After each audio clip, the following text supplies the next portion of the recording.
Good morning, honorable judges, ladies and gentlemen. 5 years ago, I went to the Sunshine Coast in Australia and took my first adventure to an underwater world. At the beginning, I had a hard time adapting my eyes to the water pressure. But after a while, when I opened my eyes again, I was in a paradise.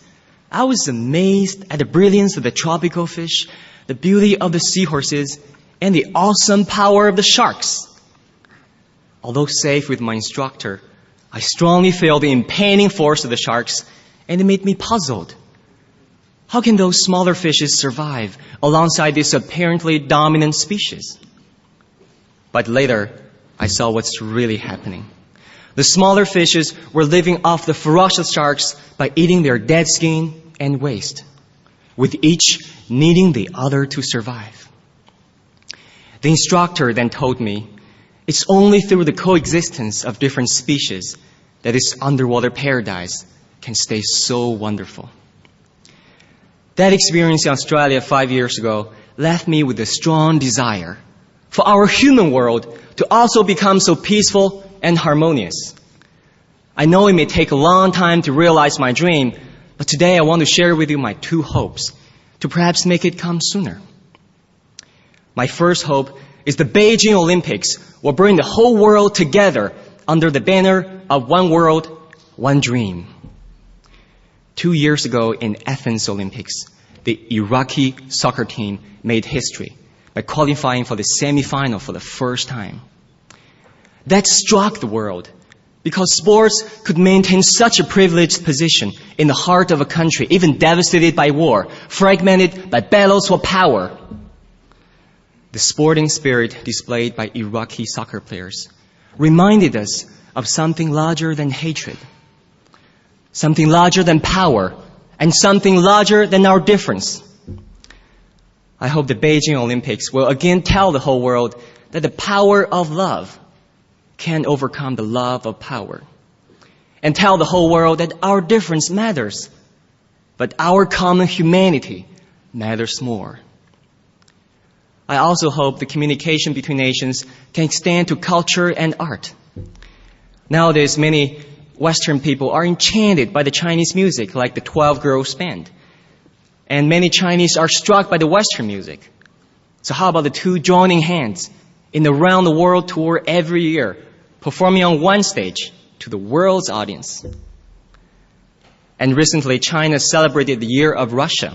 We have the Russian ballet, opera, classical music broadcasted on our TV. And the next year will be the Year of China in Russia. I hope there will be more cultural exchanges of such kind, so the communication of many different nations will be enhanced.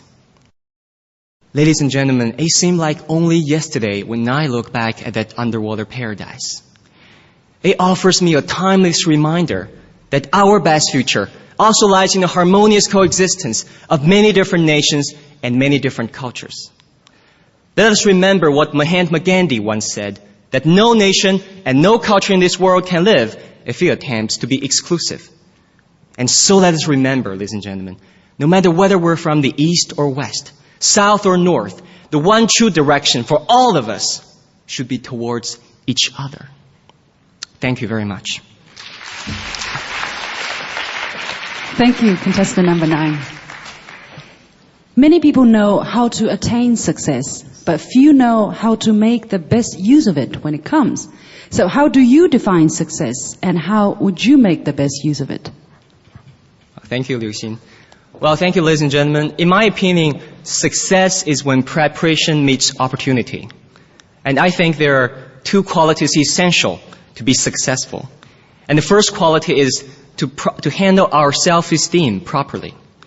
You know, we all have this self-esteem. Sometimes it can turn to be the self-conceitedness. It can be a self-demon in our heart that made us blind to other people's ways and views. There's a Western proverb that said, every act of conscious learning requires a willingness to suffer an injury to one's self-esteem. That's why young people learn easily before they know their self-importance, and older people cannot learn at all. We remember Thomas Edison, who invented the bulb, who failed 1,000 times before he invented such a thing that enlightened the whole world. we remember Lance Armstrong, who won 7 the Tour de France in a row, overcoming the prostate cancer, overcoming his self-doubt. So in my opinion, only when we handle our self-esteem properly can we be successful. And the second quality, in my opinion, is to enjoy the process. Nowadays, I think many of us are becoming very, goal-oriented. Many people prefer to choose art institutions rather than have a multidisciplinary cultivation. And, the other day I received a short message from my friend that can speak so much for me. That says, we should work like we don't need money. Dance like no one's watching. And love like we've never been hurt. I think we have all come here with willing to fight and with the determination to win the trophy, but our efforts has made before the competition, and the results will turn out. Well, the next question is, what if I become successful? Well, I think if I'm successful today, if I can win the trophy today, the first thing I want to do is to invite Professor Stephen Lucas, who's sitting down there for dinner.